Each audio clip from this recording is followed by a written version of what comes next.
Students, आज हम यहाँ पर चैप्टर नंबर 3 की एक्सरसाइज 3.5 को यहाँ डिस्कस कर रहे हैं, जहाँ पर हमने उसे क्रॉस मल्टीप्लिकेशन मेथड से देखा था।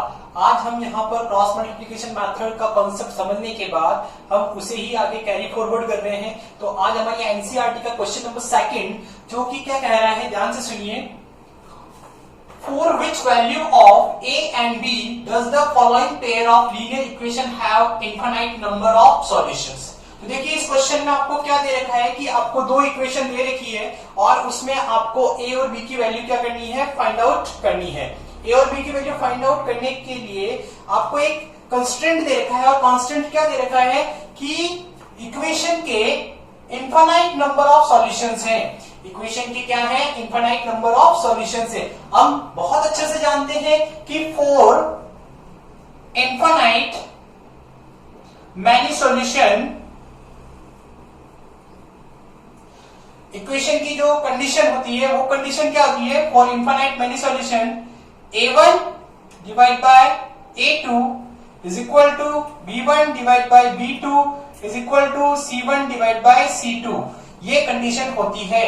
तो यहाँ पर देखिए दो इक्वेशन हमें दे रखी है और उनके अगर इनफाइनाइट मेनी सॉल्यूशन हमारे यहाँ एग्जिस्ट करते हैं तो उनके कोएफिशिएंट्स के जो रेशियो हैं वो सभी रेशियो क्या होंगे, इक्वल होंगे। तो उसे हम यहाँ बोलेंगे a1 divide by a2 is equal to b1 divide by b2 is equal to c1 divide by c2। तो इस कंडीशन को हम बहुत पहले भी यूज कर चुके हैं, उसी को ही हमें इस यहाँ पे क्वेश्चन में देखना है। तो देखिए यहाँ पर इस क्वेश्चन में a1 जो है वो 2 है और a2 जो है वो है a माइनस b, b1 जो है वो 3 है, b2 जो है वो a प्लस b है, c1 जो है वो 7 है और c2 जो है वो है 3a plus b equal to 2। तो हमारी इस कंडीशन के अकॉर्डिंग हम क्या लिखेंगे, 2 divide by a minus b, क्योंकि a1 upon a2 is equal to b1 upon b2 that is 3 upon a plus b and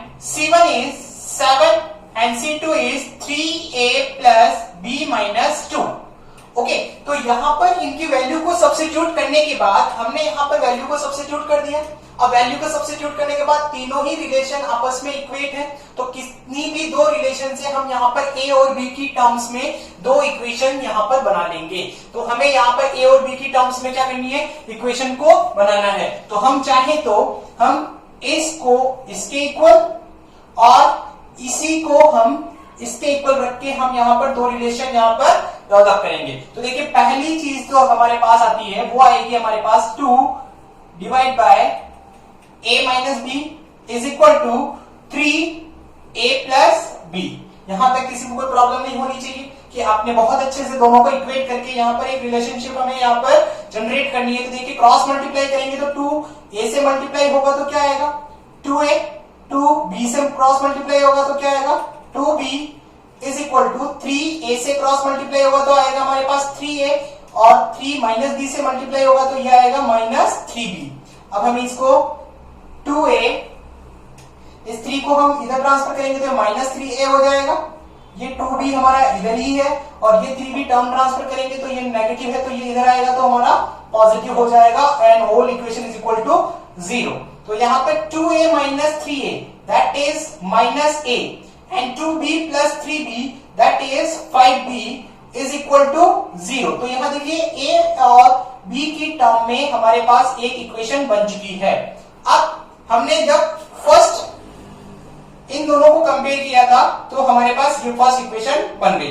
अब हमें क्या करना है, हम चाहे तो इसको और इसको कंपेयर कर सकते हैं, हम चाहे तो इसको और इसको भी कंपेयर कर सकते हैं। तो आपके पास 3 ऑप्शन है, 3 में से कोई भी 2 ऑप्शन आपको सेलेक्ट करने हैं और आपको यहाँ पर इक्वेशन बनानी है। तो अब देखिए यहाँ पर हम फर्स्ट और थर्ड को कंपेयर करेंगे तो देखिए हमारे पास क्या आएगा, सेकंड में 2 divide by a minus b is equal to 7 3a plus b minus 2। Similarly हम क्रॉस मल्टीप्लाई करेंगे तो देखिए क्या आएगा हमारे पास, 2 को यहां मल्टीप्लाई करेंगे तो यह आएगा हमारे पास 6a plus 2b minus 4 is equal to 7a minus 7b। तो ये हमारे पास यहां पर आ जाएगा। उसके बाद हम यहां पर टर्म ट्रांसफर करेंगे तो हमारे पास आएगा 6a minus 7a plus 2b, और ये 7b टर्म ट्रांसफर होगी हमारे पास plus 7b minus 4 is equal to 0। तो ये हमारे पास कंडीशन आएगी।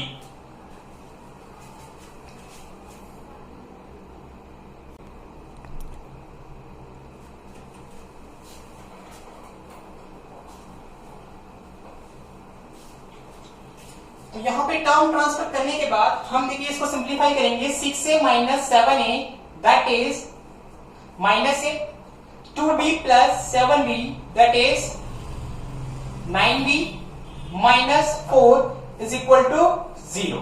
तो ये हमारे पास इक्वेशन नंबर सेकंड बन गई। इसको हम इस तरह से भी लिख सकते हैं, minus a plus 9b is equal to positive 4। तो ये हमारे पास इक्वेशन नंबर सेकंड बन गई। तो अब हमारे पास इक्वेशन नंबर फर्स्ट भी in terms of a b है, इक्वेशन नंबर सेकंड भी हमारे पास in terms of a b है। तो हम यहां पर इन दोनों से from equation first and equation second, equation first and second को हम यहां सिंप्लीफाई करेंगे तो देखिए क्या होगा, a plus 5b is equal to 0 minus a plus 9b is equal to 4। तो देखिए वैसे तो हम यहाँ पे क्रॉस मल्टीप्लीकेशन पढ़ रहे हैं, मगर जब आपको सारे मेथड आ चुके हैं तो आप किसी भी मेथड से इक्वेशन को सॉल्व कर सकते हैं। तो आपके ऊपर कोई भी रिस्ट्रिक्शन, कोई भी बाउंडेशन नहीं होती है कि आप किस मेथड से इसे सॉल्व कर रहे हैं। तो आप यहाँ पर एलिमिनेशन मेथड जो कि हमारे लिए सबसे इजीएस्ट रहता है, तो हम यहाँ पर एलिमिनेशन अप्लाई करेंगे। तो देखिए दोनों के कोएफिशिएंट्स क्या है, सेम है, सिर्फ हमें यहाँ पे क्या करना है, साइन चेंजिंग रूल अप्लाई करना है। तो साइन चेंजिंग रूल अप्लाई करेंगे तो this one is cancel out, plus 5 minus 9b that is minus 4b is equal to minus 4, minus minus cancel out and that is b is 4 divided by 4 that is equal to 1। तो यहां पर हमें b की जो value मिली है वो value मिली हमें 1। तो b की वैल्यू गेट करने के बाद हमें a की वैल्यू लेनी, तो हमें किसी भी इक्वेशन में पुट कर देंगे। तो हम इक्वेशन नंबर फर्स्ट में पुट कर देंगे। तो फ्रॉम इक्वेशन फर्स्ट में हम b की वैल्यू 1 पुट करेंगे तो minus a plus 5 into 1 is equal to 0।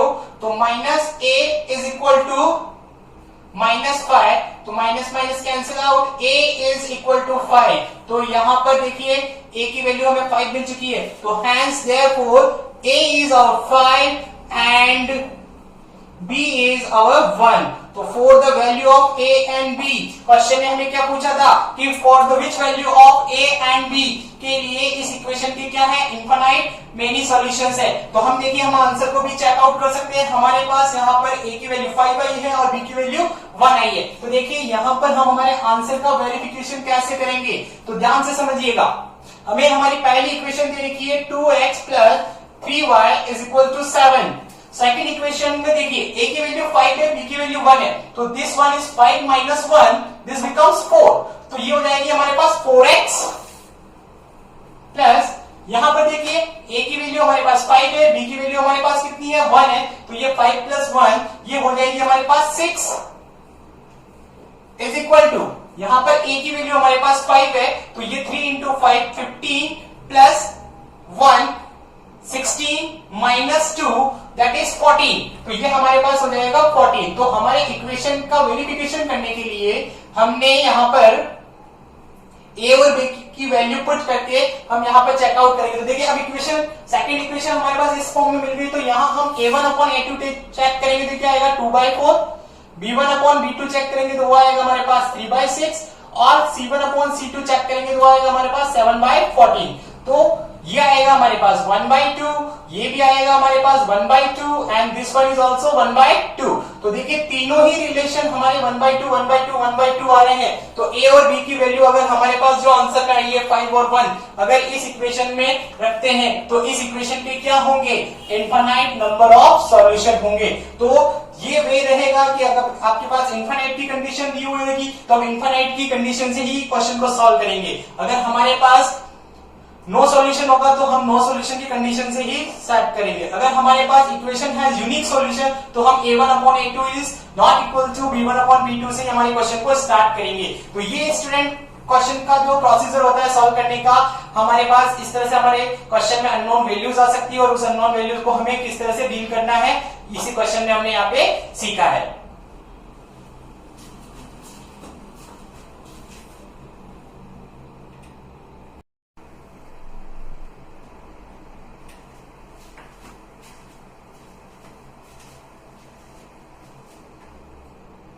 The second part of the second question, that is, for which value of k will the following pair of linear equation have no solution?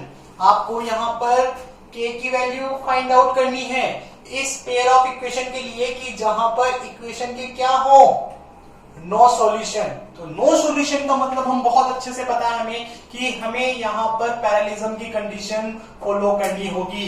तो यहाँ पे ध्यान से देखिए, जब भी आप इसका सॉल्यूशन लिखेंगे, for equation has no solution, equation का कोई भी सॉल्यूशन नहीं होगा, उसके लिए हम क्या कहेंगे, a1 divide by 2 is equal to b1 divide by b2 is not equal to c1 divide by c2। तो यहां पर हम इन कोफिशिएंट्स को यहां पर कंपेयर करेंगे और हम हमारी कंडीशंस को यहां पर फॉलो अप लेंगे। तो देखिए आपको कैसे करना है, यहां पर a1 यहां पर कितना है, 3 है, a2 यहां पर कितना है, 2k माइनस 1। तो देखिए यहां पर हम क्या कहेंगे, 3 divide by 2k minus 1 is equal to b1 हमारे पास कितना है, 1 एंड b2 हमारे पास कितना है, k minus 1 and third is not equal to की कंडीशन रहेगी इनके साथ। तो यहां पर हम लिखेंगे 1 डिवाइड बाय 2k प्लस 1।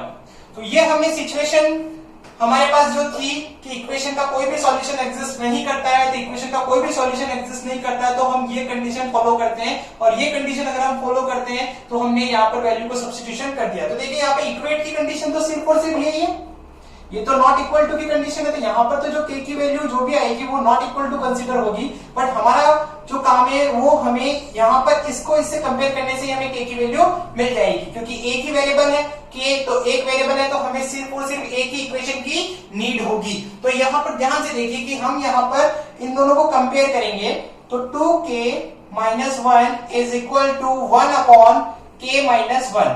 यहाँ क्रॉस मल्टीप्लाई करेंगे तो देखिए क्या आएगा, 3k minus 3 is equal to 1 को यहां से क्रॉस मल्टीप्लाई करेंगे तो यहां आएगा हमारे पास 2k माइनस 1। तो 3k टर्म ट्रांसफर करेंगे तो 2k is equal to minus 1 already इधर ही है और ये 3 इधर होगा तो हमारे पास आ जाएगा प्लस 3। तो ये आएगा हमारे पास 3k minus 2k is k is equal to 2।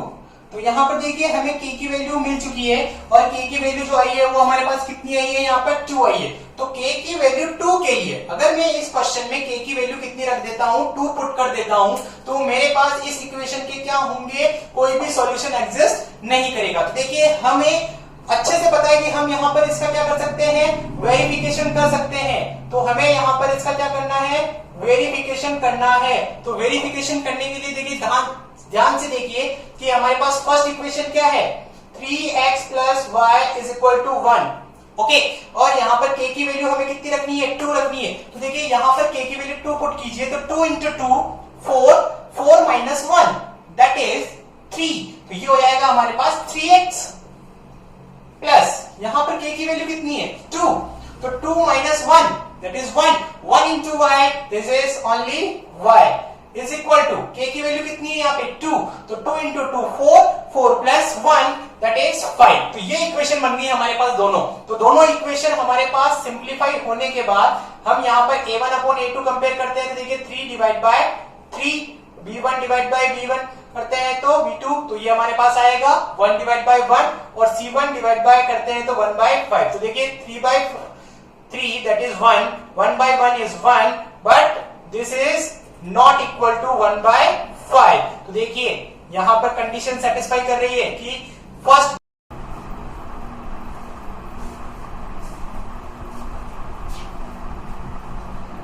तो हम क्वेश्चन नंबर 3 यहाँ पर एक्सरसाइज 3.5 का देख रहे हैं। क्वेश्चन नंबर 3 हमें यहाँ क्या कह रहा है कि आपको इस इक्वेशंस, पेयर ऑफ इक्वेशंस को क्या करना है, क्रॉस मल्टीप्लिकेशन मेथड से सॉल्व करना है।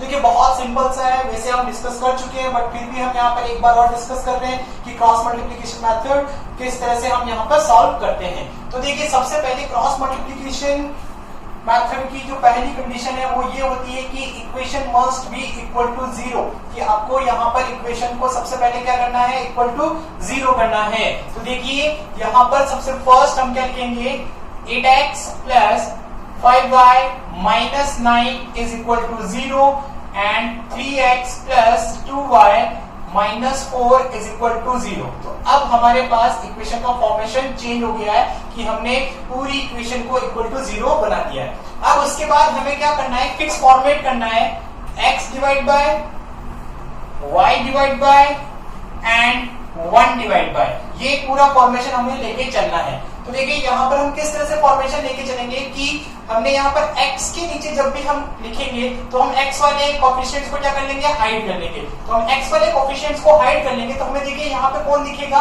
y के कोफिशिएंट्स और कांस्टेंट कोफिशिएंट। तो y के कोफिशिएंट कौन कौन है, 5 और 2। तो हम यहाँ पे लिखेंगे 5 और 2 एज इट इज, ऐसा कैसा लिखेंगे, एंड माइनस 9 एंड माइनस 4।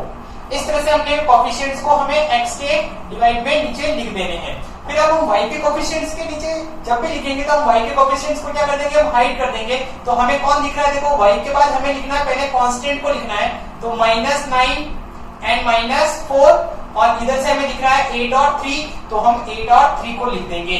तो इस तरह से हमें y के नीचे करना है, क्योंकि यहाँ पे एक साइक्लिंग चलता है कि x के बाद आपको y के कोफिशिएंट लिखने हैं, y के बाद आपको कांस्टेंट के लिखने हैं, कांस्टेंट के बाद आपको वापस x के ही कोफिशिएंट्स लिखने हैं। तो अब यहाँ पे देखिए हमें कांस्टेंट के नीचे लिखना है, तो हम कांस्टेंट को क्या कर लेंगे, हाइड कर लेंगे। और हमारी साइक्लिंग के अकॉर्डिंग क्या है, x कांस्टेंट के बाद किसके कोफिशिएंट आएंगे, x के, और इसके बाद किसके आएंगे, y के। तो कांस्टेंट को जब भी हाइड करेंगे तो हमें जो कोफिशिएंट दिख रहे हैं वो किसके, x के और y के। तो हमें सबसे पहले लिखना है 8 3 और फिर लिखना है 5 2।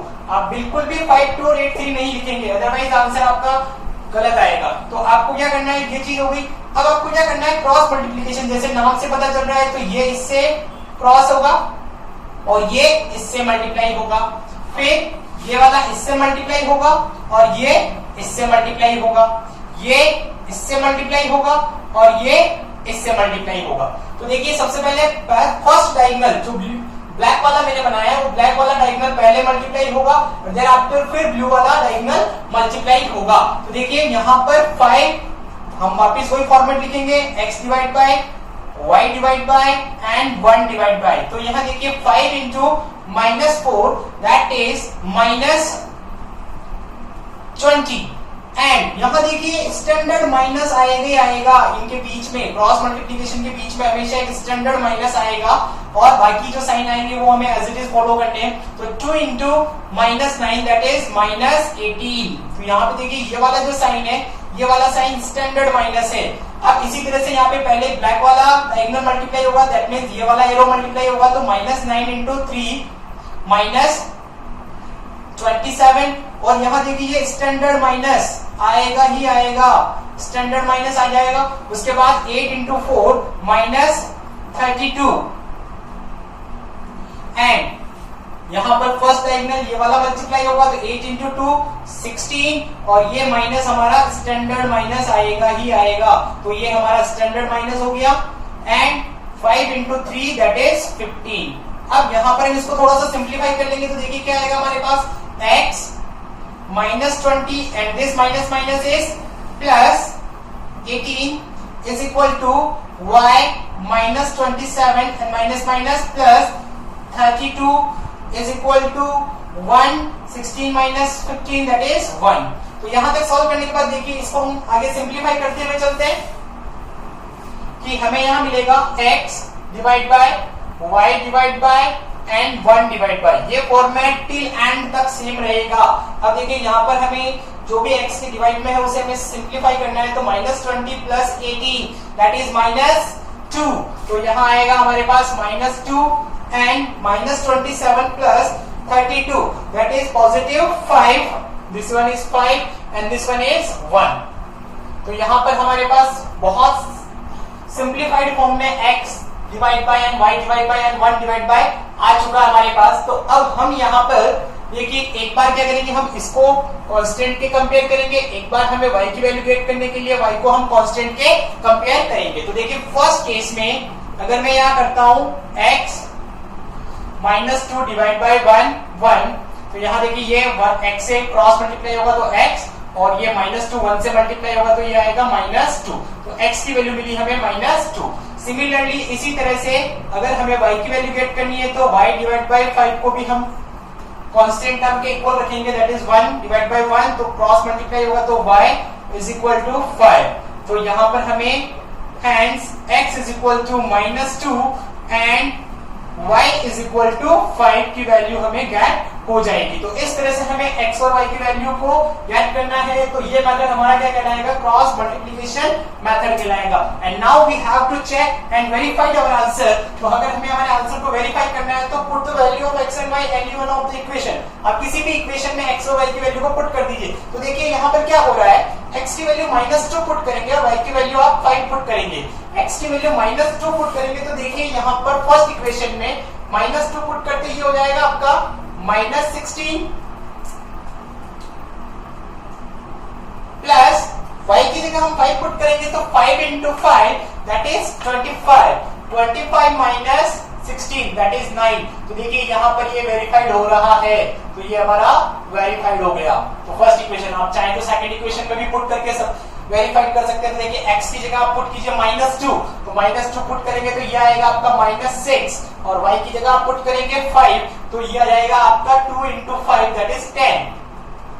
तो 10 - 6 इज इक्वल टू 4। तो दोनों के हमें RHS मिल चुके हैं, तो ये इक्वेशन हमारी सेटिस्फाइड हो चुकी है। तो आपको इसी तरह से क्रॉस मल्टीप्लिकेशन के सारे क्वेश्चन फॉलो करने हैं। आपको यहाँ पे दो चीजें ध्यान में रखनी है।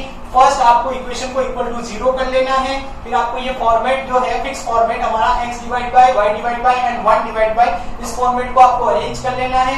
फिर आपको फर्स्ट डायगोनल हमेशा ये वाला मल्टीप्लाई होगा, फिर क्रॉस ये वाला मल्टीप्लाई होगा, इन दोनों के बीच में हमेशा स्टैंडर्ड माइनस आएगा ही आएगा। अदरवाइज आपको थोड़ी सी बेसिक कैलकुलेशन है और प्लस माइनस की, वो कैलकुलेशन आपकी सही होनी चाहिए, तो you will get the correct answer. तो यहाँ पर एक अच्छी चीज ध्यान में रखिएगा, correct value gives you the correct answer. If you don't get the correct answer means that you have put the substitution of the wrong values in your question. तो आपने अपनी values को जो है वो गलत पुट कर दिया है, तो आपको correct answer नहीं मिलेगा। तो this is your cross multiplication method. Thank you so much.